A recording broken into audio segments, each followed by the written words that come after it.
begin. They have the hard-hitting analysis. I'm anti-injury, so maybe this won't work out. Kyler's only playing one tight end this week, so that's probably going to help him out a lot. They tell it like it is. That's not what I needed, Grandma Nut. All right, the hipster fantasy player. I don't do anything. Their listeners love them. Found all your charts boring, to be frank. Caitlin was the star of the show. They break down all the statistics. 20 points. That doesn't quite add up. Maybe he had 93. This is the Snick Snack Sports Podcast. Here we... All right, Snickers, help me out.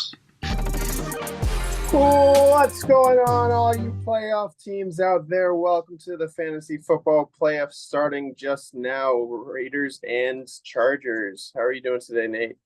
Doing great. I'm in my new home studio in Braintree, Massachusetts. First show in the new digs. And I would also like to welcome all the non-playoff members of the league, which there are more of. Well, I guess not, because there's one of each of us here today. But how you doing tonight, Nick? Doing well. My dad always said it's better to be more on than more off. Are you right? I believe so. I don't know what it means exactly, but here we are. It's a funny way of calling yourself a moron. But well, we are at the playoffs, so it's final. We had a tough exit for Kenny because he did everything right. He won last week. He even trounced me, and he's out. It turns out it was never in his control. But we've got a great show for you. We'll be going through our playoff brackets. We'll be looking ahead to the playoffs, and no guest today because our guest is sick. Hope that Nick Adams feels better soon. Wow, way to call him out. Everyone's got to know and be wishing the man good health. So, yes, let's just go over the standings and the playoff outcomes here. So we look at our standings. Mid-tier Nick, congratulations to him, is the sole holder of first place. Anyone can see it. It was really fun to start watching all those last week happen, because we were saying if Ducky loses and if you win and if John loses, then everyone could, fall in place together. But it turns out Nick beat Ducky, and Ducky, John, and you all lost last week, and you're still in the top 4 spots. So, or John's in 5, but no good for you guys.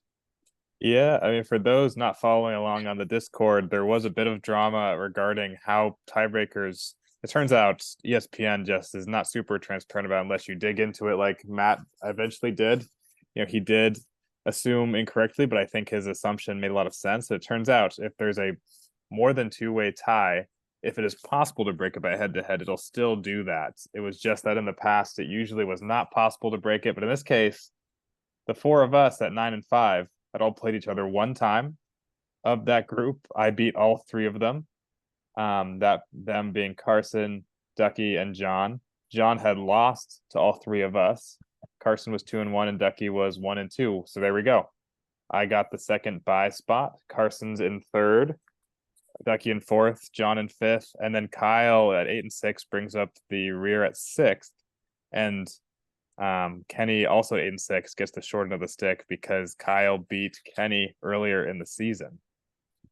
Yeah, and shout out Kyle for not only making the playoffs, but he did help decipher that code of who beat who in that tiebreaker. So me and Kenny are going to be sweeping everyone up in the toilet bowl while we're watching you guys take over and see if one of you can get a new winner. Maybe we'll see how it goes.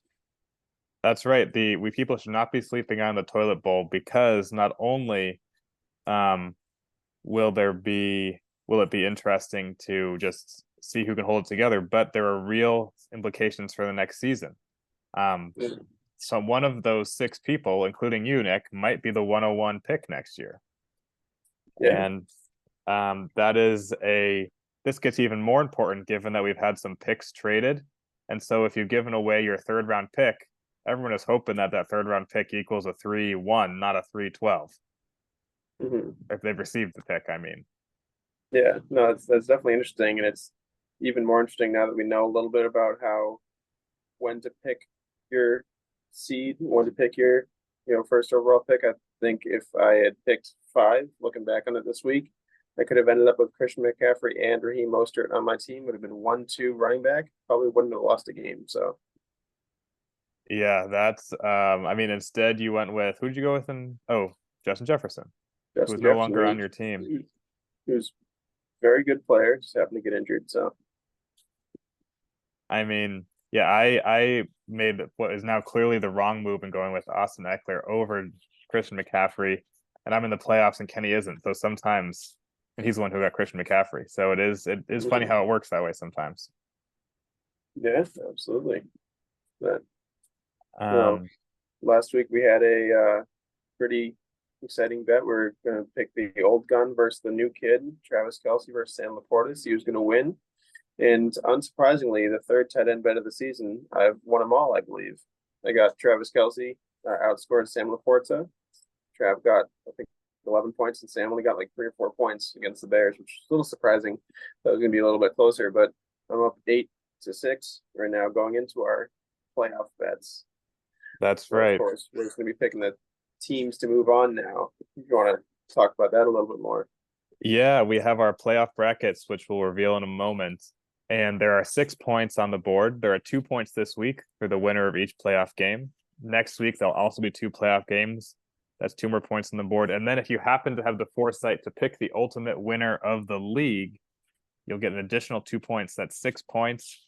So I'm going to need you to score no more than 4 points, and myself would have to score 2 more than you.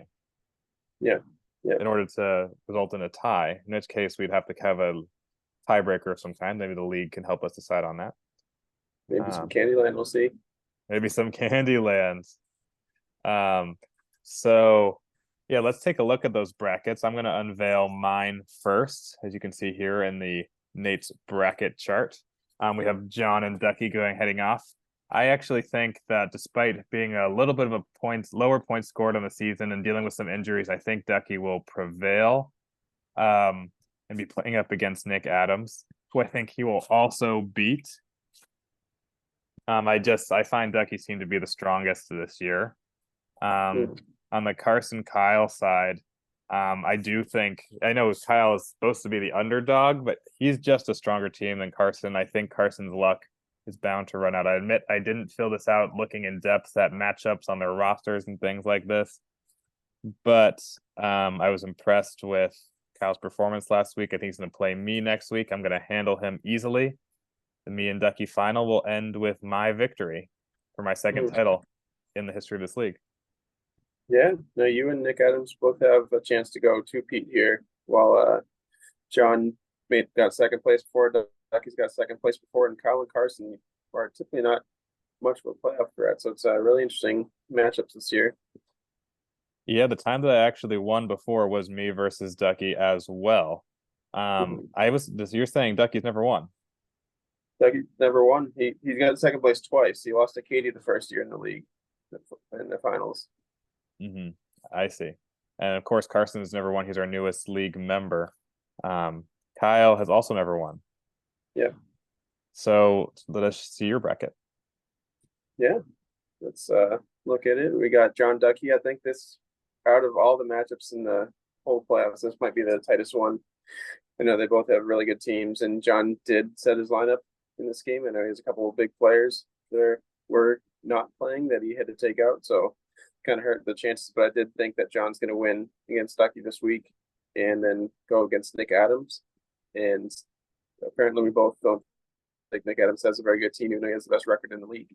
And so I think John's going to go up in the finals. And between Kyle and Carson, I too think Kyle has a very good team. He has very good players. I was specifically looking at his kicker and punter, honestly, because last week they both scored over 20 points. And I think that they have the chance to continue to dominate the league.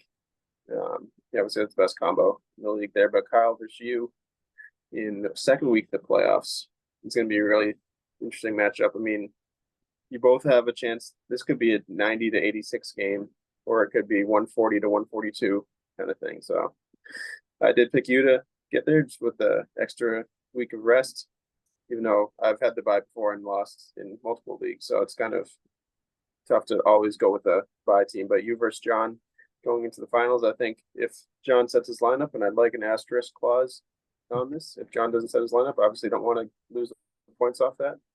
But I think that John has a really good team, especially in his receivers, and he's going to be able to take home his first victory. Very nice. It looks like we actually have the bottom of the bracket is identical for us both, which means that so the whole difference in our bets we're writing on that top bracket. I'd have to say thank goodness that I got the bye this week. My whole team is injured this week in a way that I think mostly will return. You'll cover some news, but Pacheco may not play this week.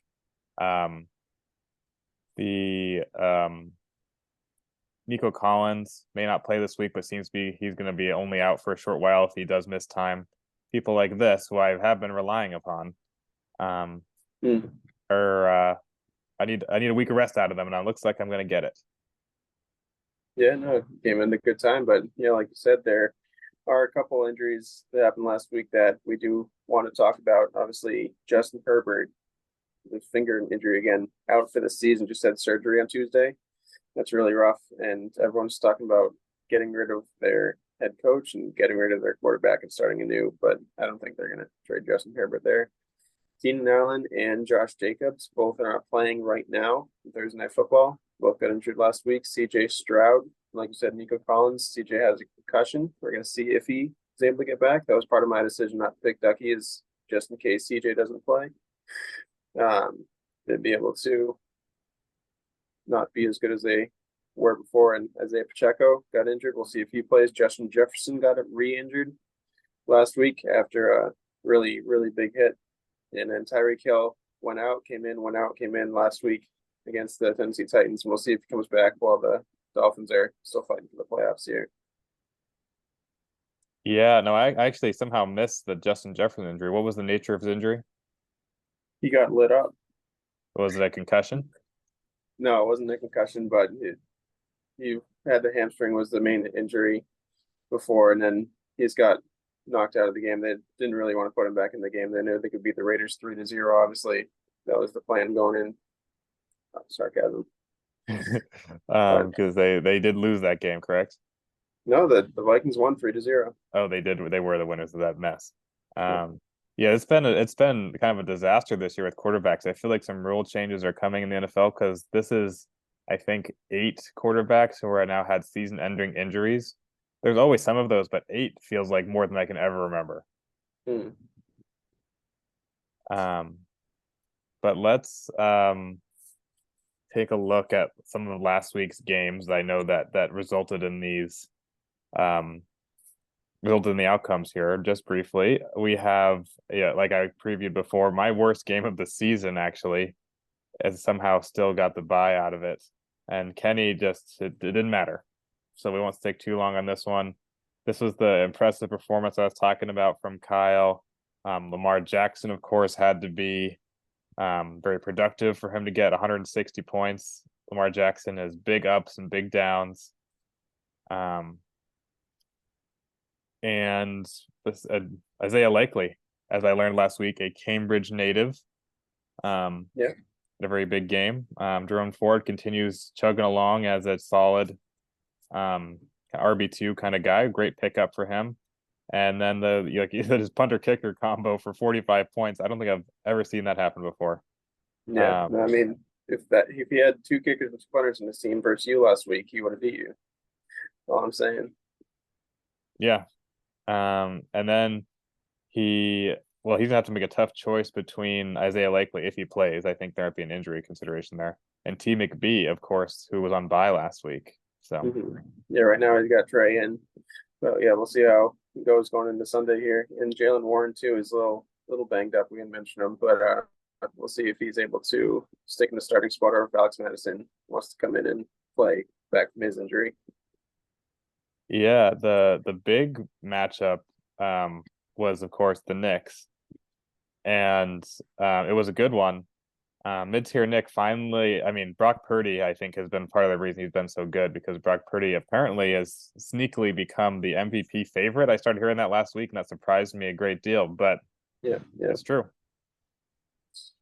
Yeah, no, he's definitely playing well, and he has a lot of talent on his team. Obviously, Cortland Sutton. I don't think we've said anything about him yet this season, but he scores touchdowns in 8 games or something like that, and he's going off. And Ducky, I think, took his matchup against Nick Adams for granted last week, thinking he was definitely going to win. Obviously, he didn't know that CJ was going to get Custer. He didn't think that Sam Laporta was going to drop a 3-pointer on him, but well, very good win for Nick Adams just to secure the bye and don't have to worry about this week. Yeah, and I mean Ducky had a lot of players still chugging along. Pook Newcomb still did all right. Derrick Henry and Rashad White, that ended up being a good trade for Ducky. Well, we'll see, because now he needs him to continue to perform. But you're right. I mean, it's hard for me to talk about Cortland Sutton. That's why I haven't mentioned him. He was my keeper last year.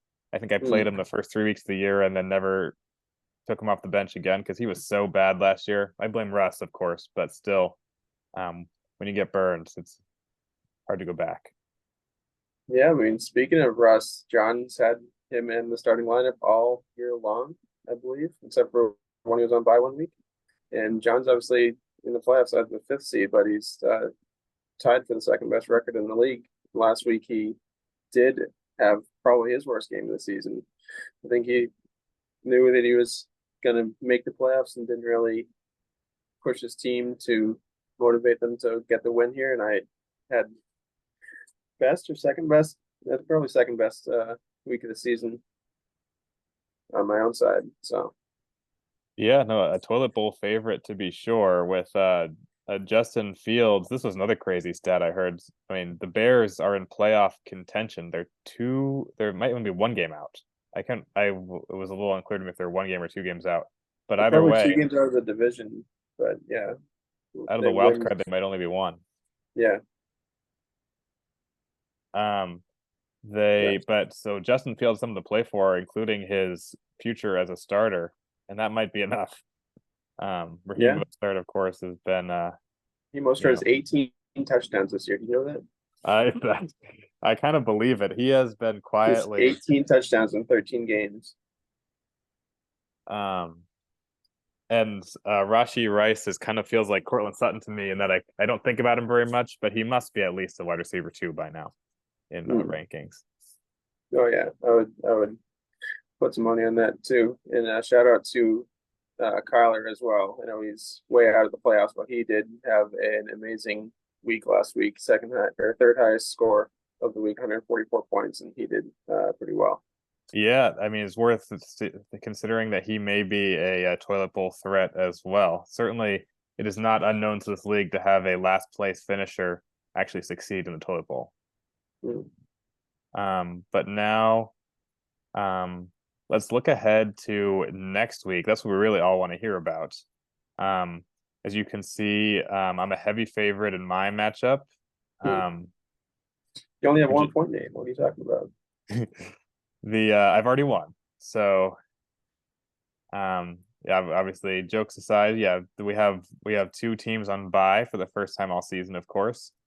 But probably the most contentious matchup of the season, what's in a perfect world would be the finals, is actually a first round here between our top scorers, John and Ducky. John is projected at 145 points, which is just, I mean, there's been a few 140 something points projections of the season, but it always blows me away every time. And so Ducky's actually going to be making up some ground here. Yeah, no, Ducky definitely hopes CJ is playing. I mean, Kyler's definitely a good fantasy option, but against San Francisco, we're not going to know that. And then Nick Mullins, even though I learned a stat this morning that Nick Mullins in his first 13 career games, which is the only amount of games he started, he has the 3rd most passing yards in NFL history behind Patrick Mahomes and Andrew Luck. That being said, I don't think he's very good fantasy this week. So, yeah, a lot of that was being the beneficiary of the system over there in San Francisco, I think. Not that everyone succeeded over there to the extent that he did, but you're right. I see him as maybe roughly equivalent to Dobbs. But I mean, and part of John's projection here, as you noticed, is based on this absurd Kyron Williams projection. 23.4 points. That's like when Zeke was at his prime. He wasn't getting projected at that. Yeah, I think I've seen CMC with that this year, but that's the only one I've seen really at 20 points. Obviously, at the Washington Commanders is a very good matchup. Actually, home versus Commanders is a really good matchup, and I think he's going to do well on top of his already very stacked receiver core. Yeah, that actually, I feel like Keenan's injury makes his decision just a little easier because, Mike Evans gets to then slide into his flex. And who cares that the number 5 wide receiver on the year is out? He's got 3 other top 10 wide receivers. Yeah, absolutely. I mean, this John is never going to pull off the picking. At one point, he had 5 top 12 wide receivers. I don't think that's ever going to happen in our league again. Yeah, but this is a really interesting matchup. I think if Ducky really is feeling bad, he might throw Taysom Hill in just in case Taysom's able to get 40 points, something like that. But we'll see what they want to do here moving forward. Yeah, I'd probably keep Olave in there. He's heated up a little bit lately, and Sam Laporte has been too good to bench. He does have a healthy. Well, I don't see any designation next to him, although I don't see any designations on the screen at all. Kenneth Walker currently has a 13-point projection, and I don't know if he would get the play over Olave or maybe over Rashad White. He hasn't been good when he's been on the field. Yeah, no, he's definitely projected to come back this week. He will play. We'll see how it goes Monday night against Philadelphia. I don't know if I'd put him in just because of the Monday night factor, but Philadelphia, I know we started the season thinking of them as a good defense, has been giving up points. I don't remember specifically whether there were points to the running back, but no, they give up a lot of receiver points, and then Kenneth Walker does in his good games catch a lot of balls out the backfield, so it would definitely be a good play. But yeah, Monday Night Football, waiting to see if you're going to make it out of the playoffs. That's a tough decision. Yeah, no, for sure. So obviously we had opposite sides on this projection here. You took John, I took Ducky. John is the favorite at the moment, but I see them as pretty evenly matched, pending some player availabilities. We also have on our other playoff matchup, Carson versus Kyle. Another one where there's a big difference in projections, at least for now. The lineups are both fully set, but changes could be made. Kyle's projected over Carson 142 to 131. What's going on here, Nick? Yeah, no, it's really interesting. I was just checking because I was curious that Kyle, despite having a 6 seed, does have the number 1 wide receiver, number 1 kicker, number 1 punter in the league.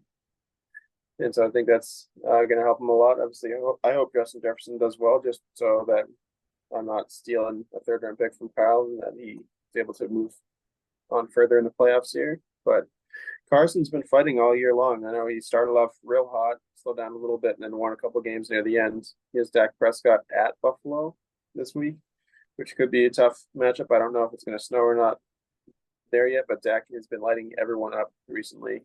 But we'll see how he does on the road. Yeah, I would say he single-handedly has gotten Carson here. I mean, other players have been good from time to time. TJ Hawkinson has flashed, Debo's flashed, Devin Singletary and Monty both flashed. But I think Devin Singletary is a big question mark this week. He did not get a lot of work last week, or the week before, I think, after his hot streak. Yeah, and he does have Bijan Robinson as well, who I think has 3 touchdowns in the last 3 or 4 games. So he is getting Arthur Smith to think more about fantasy football, maybe. Arthur Smith, the fantasy football hater, has been losing games while having his players do well in fantasy, which is not how he wants it to do. He'd rather have players do very poorly in fantasy and win games like they were doing at the beginning of the season. Yeah, so I mean, if he's motivated, these are confirming his beliefs, if anything. Now, it is kind of wild. I don't know if you've noticed this, Nick, that while we've been on the show, The Chargers have scored 21 points. Or sorry, the Raiders have scored 21 Raiders are up points. 21-0 right now. Yeah, Aiden O'Connell has 2 tuds, and I think Zamir White has a rushing touchdown as well. And the Chargers defense already looks like a bad play for Mr. Jelinek over here. Yeah, if they don't give up any more points and get a couple picks off of Aiden O'Connell, who likes to throw picks, you know, who knows? He can still get back up to 10 points or so. But yeah, it's not looking great currently. It is not too late for them, but yeah, this was unexpected. And then if there's just anyone interesting coming in, Jaden Reed, I think, is a consideration to play over someone like Jerry Jeudy. And then on the other side of the ball, I mean, he's probably sticking with Lamar over Baker. The 15.9 projection for Baker seems a bit conservative to me, though. Yeah. Like going down to Duval County, Lamar is going to have a tough plate Sunday Night Football against the Jacksonville Jaguars. We can see he went with T. McBee in the tight end spot. And I just noticed he, for some reason, rostering 3 tight ends at the moment. I would probably not feel too uncomfortable with just dropping Darren Waller. Bit of a lost season for him, but especially now that he's gotten 2 very viable starters. But yeah, I mean, I think Darren Waller probably just came off his IR slot and knows his first came back from injury. But yeah, we'll see if he wants to play with him or trade him out for someone on the waiver wire here. Yeah. And then just in our 3 games in the toilet bowl, what is the format of the toilet bowl? Do you remember, Nick? Matt had it on the Discord channel, but it doesn't. I don't know it now, but I think this matchup between me and Kenny is going to be really important in determining who does win the toilet bowl, because they're obviously the top 2 seeds, and we kind of control our own destiny. Whoever wins this one, if they win out, then they're obviously going to get their first pick of who they want to draft next year. Yeah, okay. So I'm seeing here that Matt is actually pretty much ignoring, if I remember this correctly, is pretty much ignoring the matchups as they are projected on ESPN and starting his own brackets formatted identically to the winner's bracket. And so in this case, 10 would play 11, 9 would play 12, and the 7 and 8 spots, which in this case would be The 2 of us. these are actually accurate then. I see what he has here on the sheet. You and Kenny are on bye. Well, I definitely like that. Sound of that. So this game that you're playing here shouldn't have any impact. Except for the intimidation factor. When me and Kenny both score 150 points, and everyone's like, "Oh, I don't want to play them next week in the toilet bowl." Right. You know, it is kind of crazy. No, I said this year that I thought being 8-6 would get you to the playoffs, and 7-7 might. We just had no 7-7 players. It was a really weird year for our league. Because you're in second place and you're it's a winning record versus a losing record. Yeah. But yeah, so we excited to watch all that. And let's just take a quick look of obviously trading. The deadline has passed, but we still have some free agents on the wire. Yeah, just looking at Kenny's team, he put in all the money he wants for Matt Stafford. I think I put $1 in there just to see if anyone else would pick him up. But he got him with what, $17, $15, something like that. Yeah, he got it for 15. It looks like the Olive Man also put in a 6 that didn't work. I threw around some money, just a little bit. I still have about $30 left if I need it, or maybe $20 left now. But I picked up Rico Dowdle purely as a handcuff, because there really wasn't anyone else. It is handcuff season, and then I thought this. I thought this was a steal. I got the Broncos for $2, which they've been a mediocre defense this year. Of course, that has been they're actually probably a top 10 defense when you take out the 70-point game. Mhm. But their matchups to end the year are juicy. I believe this is off of memory, but the Chargers are definitely in there.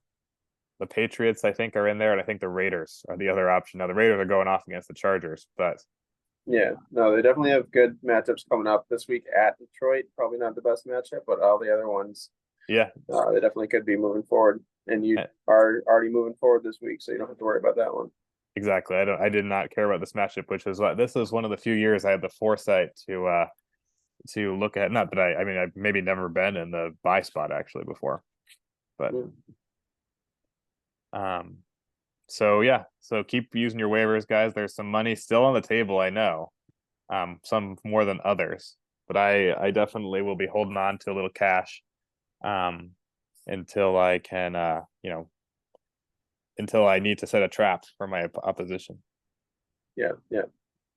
And keep setting your lineups, guys. I know that especially if you're in the playoffs, it's going to matter a lot, and everyone's going to get real mad at you if you don't set your lineups. But even if you're in the toilet bowl, there's still a lot to play for. So set your lineups, get the wins, as many as you can, and head into next year on a high note. That's true. Although I know that if you're hearing Nick say this now, you're probably the type that never had to hear it in the first place. But no, it's I'm excited for the playoffs. We're gonna have some going forward, some playoff contestants on the show. It's gonna be fun. And so we will look forward to seeing you all next week. Have a great week, everyone.